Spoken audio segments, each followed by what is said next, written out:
막쌤의 장편한 세상. 오늘 이야기 나눌 주제는 바로 이겁니다. 장이 망가지면 치매가 생기는 이유. 말만 들어도 정말 무섭습니다. 치매. 어떤 분들은 암보다 무서운 게 치매다라고 얘기할 정도로 그만큼 많은 분들이 신경을 많이 쓰시는 질병인데요.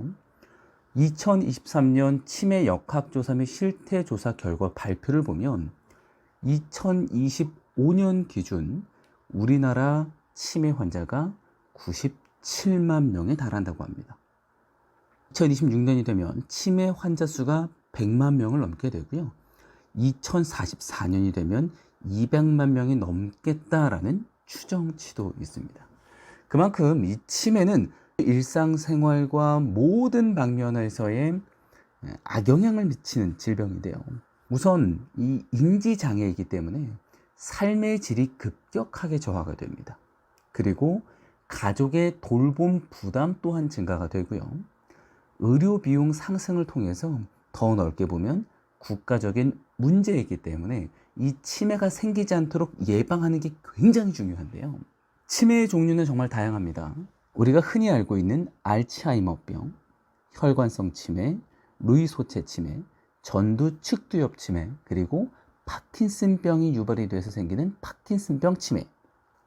알츠하이머 같은 경우에는 다들 잘 아시는 것처럼 가장 흔한 치매의 원인인데요. 이 베타아밀로이드 단백질이나 혹은 타우 단백질이 축적이 되어서 뇌 신호에 이상이 생겨서 이런 치매를 유발한다라고 나와 있는데, 최근에 이 치매를 유발시키는 세 번째 독성 단백질이 발견이 됐다고 합니다. 스페인 바르셀로나대 신경과학연구소 연구진의 논문을 토대로 의학 전문 매체 메디컬 익스프레스가 보도한 내용인데요. 본문 내용을 보면 연구진이 새롭게 규명한 RTP801 단백질은 해마신경세포의 DDIT4 유전자에 의해 형성되며 특성 및 질병 진행 과정에 관여하는 것으로 알려져 있다. 연구진은 알츠하이머병이 발병하면 이 단백질 발현이 증가해 뇌의 염증 반응을 증폭시켜 알츠하이머병 관련 인지지능 장애를 유발한다는 것을 최초로 밝혀냈다고 합니다. 자, 이렇게 해서 알츠하이머병이 발생이 되는 새로운 단백질이 또 발견이 되고요. 혈관성 치매는 말 그대로 혈관에 문제가 생겨서 발생을 하게 되는 치매고요. 루이 소체 치매의 경우는 이제 퇴행성 뇌질환 중에 하나, 전측두엽 치매도 퇴행성 뇌질환 중에 하나가 되고요. 파킨슨 병의 경우에는 좀 특별하죠. 파킨슨 병이 유발이 되어서 생기는 치매가 있습니다. 그래서 나이가 들다 보면 많은 분들이 조금 이제 걱정하시는 게 내가 치매가 아닐까라고 걱정하시는 분들이 굉장히 많이 계세요. 건망증과 치매의 증상은 다른데 우선 치매의 대표적인 초기 증상은 무엇이 있는지 보고 자가진단법으로 내가 볼 수 있는 것은 뭐가 있는지 한번 보죠. 치매의 대표적인 초기 증상은 최근 일에 대한 기억력이 저하가 되거나 자주 다니는 익숙한 장소나 길에서 위치를 못 찾거나 길을 잃어버리는 것들, 단어 생각이 안 나거나 이 언어 자체의 표현력이 저하되는 것, 계산하는 능력이 떨어지게 되고요. 그리고 쉬운 예시로 일상적인 업무 능력이 감소한다라고 알려져 있는데 세탁기를 돌리는 방법을 잊어버린다든지 혹은 전자레인지를 작동하는 법을 잊어버린다든지 이러한 것들입니다. 여기에 더해서 성격의 변화나 우울감들이 좀 강해질 때의 초기 증상이다라고 얘기를 합니다. 치매 자가진단법입니다. 출처는 한국판 치매 선별 진문지를 통해서 가지고 왔는데요. 총 15가지의 질문이 나와 있거든요. 한번 확인해 볼까요?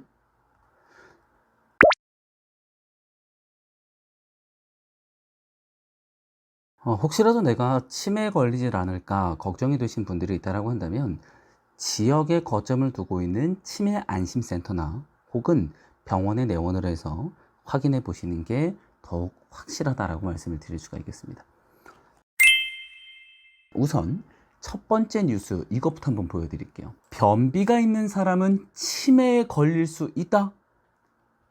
2023년 12월 22일자에 나온 뉴스인데요. 뉴스 내용을 좀 보면 광주과학기술원은 김태희 생명공학과 교수와 연동건 경희의료원 디지털 헬스 센터 교수 공동연구팀이 장 운동성 저하와 알츠하이머병 사이의 인과와 관계를 확인했다고 밝혔습니다. 연구팀은 빅데이터 연구를 통해서 변비가 알츠하이머병의 위험을 증가시킴을 확인했다고 하는데요.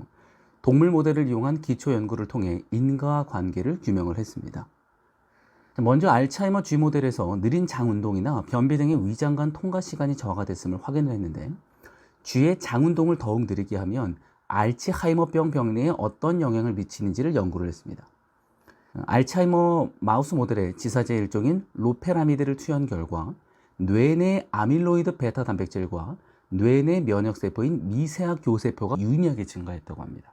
기억력 저하 등 병리 현상이 나타나는 것으로 확인을 했고요. 대장 조직의 RNA 시퀀싱 분석을 통해 호르몬인 노르에피네프린과 분비 및 면역 반응과 관련된 유전자 발현이 증가했음을 확인했습니다. 이 박테리아에 대한 방어 유전자 발현이 감소하는 등 장 조직의 병적 변화가 관철이 됐다고 합니다. 약 313만 명의 한국인과 약 438만 명의 일본인 빅데이터도 분석을 했어요. 변비가 있는 환자의 경우 그렇지 않은 환자에 비해 알츠하이머병의 위험비가 한국 코호트에서 2.04배, 일본 코호트에서 2.82배 높은 경향을 확인을 했다고 합니다. 두 번째입니다. 항생제 처방이 많은 사람은 치매 위험을 높일 수 있다? 2022년 10월 12일에 나온 연구 성과인데요. 의과대학 박상민 교수 연구팀이 발표한 내용입니다. 연구 결과만 말씀을 좀 드리도록 하겠습니다. 국민건강보험공단 건강검진 코호트 데이터베이스를 바탕으로 40세 이상 성인 31만 3,161명을 분석한 결과 성별, 음주, 흡연, 동반 질환 등 여러 변수들을 보정하여 항생제 누적 처방 일수와 치매 발생의 연관성이 있는지를 평가했습니다. 항생제 누적 처방 일수가 증가할수록 치매 발생의 위험을 높였습니다. 항생제 처방받은 기록이 없는 그룹에 비해 91일 이상 항생제를 처방받은 그룹의 치매 발생 위험은 1.44배, 알츠하이머병 발생 위험은 1.46배 증가하는 것으로 확인을 했습니다. 자세한 부분들은 도표를 한 번 더 유의 깊게 봐주시기를 바라겠습니다. 자, 그리고 하나 더 있습니다. 장내 미생물이 알츠하이머병 일으킨다. 이제 영국에서 나온 뇌독소 가설인데요. 장 기능 장애가 인간의 혈액과 뇌에 영향을 미쳐 알츠하이머병을 유발한다는 가설이 제기됐습니다. 장내 특정 미생물에 의한 감염이 뇌에 염증을 일으켜 신경세포를 죽인다는 겁니다. 뇌독소 가설은 말초 감염이나 장 기능 장애가 혈액과 뇌 속 다당류, 이걸 LPS라고 얘기하는데요. 이 LPS 수치를 높여 아밀로이드 베타와 과인산화된 타우 단백질을 축적하고 미세학 교세포를 활성화해 알츠하이머병을 유발한다는 주장입니다. 특히 알츠하이머병 환자의 혈중 LPS, 뇌 속 다당류죠. 이 수치, LPS 수치는 정상인보다 높은 것으로 나타났습니다. 이 LPS는 그람 음성균, 세균입니다. 박테리아. 그람 음성균에 의해 생성이 되며 LPS가 인체나 뇌에 들어가면 염증을 일으키고 뇌 독소로 작용을 할 수 있습니다. 브라운 교수는 알츠하이머병 환자에게서 높은 LPS 수치가 나타나는 이유에 대해 조절 장애가 있는 장 마이크로바이옴이나 장 누수, 박테리아 감염이 원인일 가능성이 있다고 봤습니다. 알츠하이머병 환자는 클라미디아 폐렴균 혹은 포르피로모나스 진지발리스균과 같은 특정 미생물에 감염이 된 경우가 많습니다. 이는 알츠하이머병 환자의 인체나 뇌에 LPS가 증가하는 잠재적인 원인으로 꼽히고요. 이번 논문에 따르면 많은 연구에서 알츠하이머병 환자의 장내에 염증성 LPS 생성종이 증가하는 것으로 조사됐다고 합니다. 이렇게 삶의 질을 극도로 떨어뜨리고 고통을 수반하는 치매 예방을 해야 되잖아요. 그럼 장내 미생물이 치매에는 어떠한 영향을 미치는지 한번 살펴보도록 하겠습니다. 자, 먼저 첫 번째, 장내 미생물의 또 다른 능력, 알츠하이머 치매에 늦춘다. 그래서 2019년도에 나온 내용인데요. 무기니 서울대 의대 생화학 교수 교실과 배진우 경희대 생물학과 교수 공동연구팀은 알츠하이머 치매에 걸린 생쥐에서 장내 미생물 불균형으로 인한 장누수 현상과 염증 반응을 확인하고 장내 미생물을 조절해 알츠하이머 치매 증상을 완화시키는 데 성공했다고 10일 밝혔습니다. 본문 내용 중에 부분만 발췌해서 얘기를 좀 드릴게요. 연구팀은 알츠하이머 치매주의 장내 미생물 군집이 변하면서 장벽 기능이 약화하고 장내에 있던 독소가 혈액으로 유출돼 결국 뇌에 영향을 미쳐 치매 증상을 심화시켰다고 분석했습니다.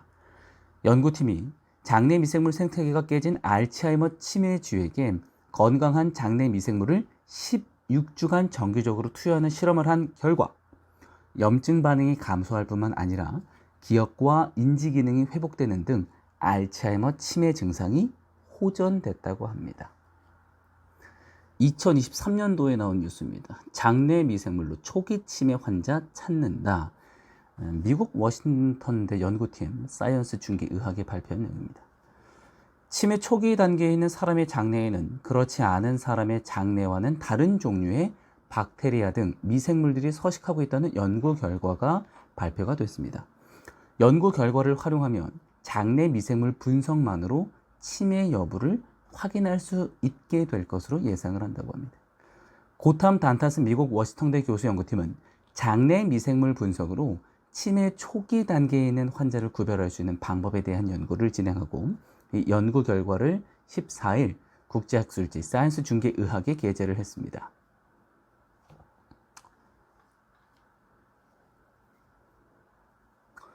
치매 환자의 장내 환경이 건강한 사람들의 장내 환경과 다르다는 사실은 이미 알려져 있었는데 치매 증상이 본격적으로 나타나지 않은 초기 환자의 장내 미생물을 분석한 연구는 이번이 처음이라고 합니다. 연구팀은 우선 164명의 실험 참가자를 대상으로 치매 초기 단계에 접어든 사람을 찾아냈습니다. 일반적으로 치매는 뇌에서 비정상적으로 발생한 베타아밀로이드 펩타이드의 이상 축적 및 타우 단백질의 엉킴으로 인해 발생하는 것으로 알려져 있습니다. 연구팀은 뇌 스캔과 뇌 척추액 분석을 통해 치매 초기 징후가 있는 49명의 환자를 구별했다. 이들의 뇌에선 치매를 유발하는 이상 증세가 발견됐지만 신경퇴화나 인지 저하와 같은 실제 치매 증상을 보이지는 않았다고 합니다. 연구팀은 식별된 치매 초기 환자들과 다른 참가자들의 장내 미생물을 분석을 했는데요. 두 집단을 연구한 결과 두 그룹이 동일한 식단으로 음식을 먹었지만 장내 마이크로바이옴, 즉 장 속에 살고 있는 미생물의 종류는 현저히 다르다는 사실을 발견을 했습니다. 이 같은 발견에 대해 연구팀은 치매 초기 환자의 뇌 구조 변화가 장내 환경에 영향을 미친 것인지 장내 환경 변화가 뇌 구조 변화의 원인인지에 대해서는 아직 명확하지 않다고 밝혔는데요. 이번 연구는 더 쉽고 효율적인 치매 진단을 가능하게 할 것으로 예상이 된다고 합니다. 특히 뇌 스캔이나 뇌 척수의 검사를 받을 수 없는 사람들이나 지역에서 대변 샘플을 제공하는 것만으로도 치매 진단이 가능해질 수 있다라고 얘기를 남겼습니다. 그러면 평상시 어떻게 해야지 내가 노년기에 들어서 치매에 걸리지 않을 수 있을까요? 간단합니다. 하지만 쉽기 때문에 못하시는 분들도 많이 계십니다. 일상생활 속에서 발효식품을 자주 섭취를 해주는 것들, 이를 통해 장내 미생물의 환경에 다양성을 선별해주고 장내 미생물의 먹이가 되는 다양한 종류의 야채소를 먹으면서 식이섬유를 보충해주고 장내 미생물의 환경을 망가뜨리는 습관들, 흡연, 음주, 패스트푸드나 가공식품들에 대한 섭취를 줄이거나 하지 않는 것들이 가장 기본이 되겠고, 하나 더 이야기한다면 약물 오남용 또한 주의를 해 주셔야 됩니다.